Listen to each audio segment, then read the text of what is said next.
Salam sejahtera untuk kita semuanya dan selamat datang kembali bersama saya Bang Parwi yang akan memberikan informasi tentang terupdate.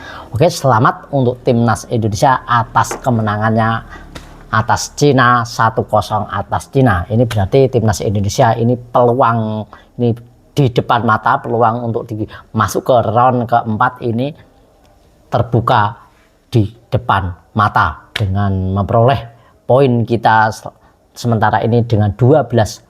Dan untuk pertandingan antara Bahrain dan Cina untuk pertandingan yang akan datang ini pada tanggal 10 mendatang ini sudah tidak berpengaruh kepada timnas Indonesia. Timnas Indonesia walaupun kemenangan mereka tidak ataupun Cina ataupun Bahrain yang menang ini tidak ada pengaruh bagi kita. Nah, jadi ini ya.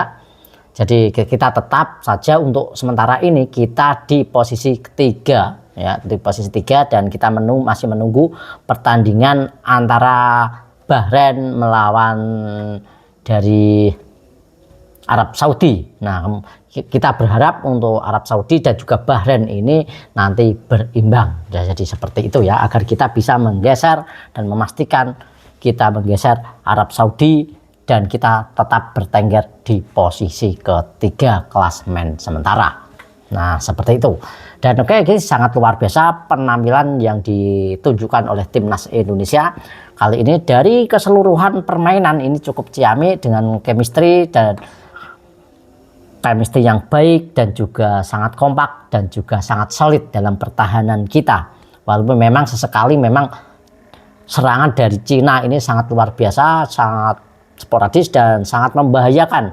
Banyak sekali ya yang kita hampir kecolongan juga ya tadi beberapa saat, tapi ya kita bisa mengatasi hal itu semuanya. Dan memang juga tadi untuk saya lihat juga Emil Audiro di menit-menit awal ini, di menit-menit awal pertandingan kurang dari 45 menit ke bawah ini masih Emil Audiro masih ada agak canggung dan juga hampir saja blunder saat ia juga memotong bola di udara, ini juga bisa terlepas dan saat membuang bola ini jatuh di kaki pemain-pemain dari Cina. Dan memang itu, tapi ya di menit kedua untuk Emil Audiro ini lebih percaya diri dan lebih sempurna lagi. Dan perlu saya acung jempol untuk Emil Audiro, penyelamatan dan clean sheet yang sangat luar biasa ya.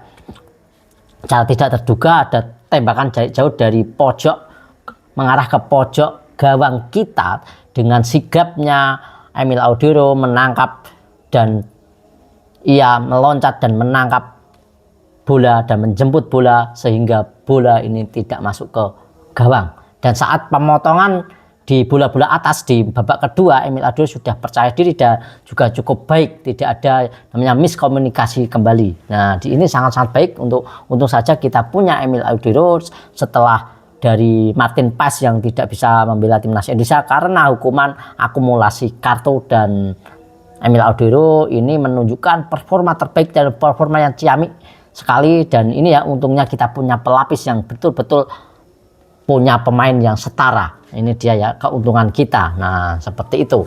Dan sangat-sangat bagus untuk Emil Audiro membuktikan dan juga bahwa kualitasnya di timnas Indonesia kali ini. Dan sini yang permainan yang memang cukup ciamik, cukup bagus, yang tidak terduga bahwa di sini ada masuknya dari Beckham Putra. Di sini Beckham Putra diberi kepercayaan, dia juga sesekali memang tadi juga cukup bagus dan ia melewati dua pemain sekaligus. Melewati dua pemain dari Cina sekaligus, tapi sayang sekali dari umpan dari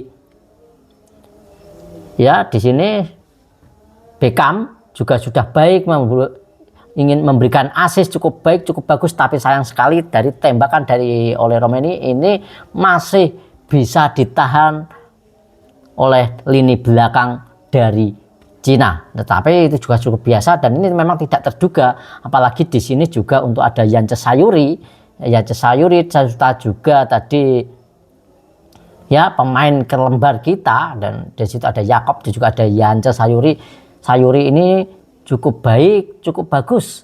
Permainan sangat-sangat luar biasa dan pemain yang gesit ya, yang sering menggagalkan serangan dari Cina dan ini sangat berperan persis. Dan juga untuk Egy Maulana Fikri di sini memang ada sedikit catatan untuk Egy Maulana Fikri, tetap ada sedikit catatan di sini. Memang ia telat dalam mengambil keputusan dan ia sering membuang bola dan sering membuang kesempatan yang ada, sering masih banyak membawa bola, terlalu banyak membawa bola. Ini yang sangat disayangkan ya, yang betul-betul sangat disayangkan, dan ini memang harus diperbaiki. Itu dari catatan dari Egy sendiri. Dan di sini yang tidak kalahnya yang cukup baik yaitu adalah kerjasama dari pasangan, yaitu adalah Tom Hye dan juga Pelupessy. Ya, ini sangat luar biasa, memang sangat berbau. Dan untuk Pelupessy yang bagian yang sering merebut bola dari lawan, ini sangat luar biasa dengan cukup ciamik. Kerjasama ini sangat oke. Dan juga di sini untuk Sananta saat babak kedua ini memang belum menunjukkan performanya. Untuk Sananta sendiri ya, memang belum menunjukkan performanya. Memang ada sekali kesempatan tapi sama sekali tidak berbuah hasil. Nah, seperti itu. Dan kemudian banyak ya untuk pemain yang lain di sini. Ini adalah kombinasi yang sangat bagus, yaitu ada Hapner ya. Di situ ada Hapner, Jae In-sas dan Rizky Ridho.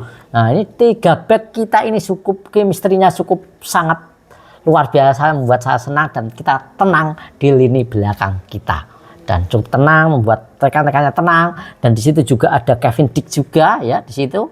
Walaupun memang di lini depan kita, di bagian dari Ole ini yang termasuk juga ini sangat bagus sekali pergerakannya dan juga skillnya sangat luar biasa untuk Ole Romeni sendiri.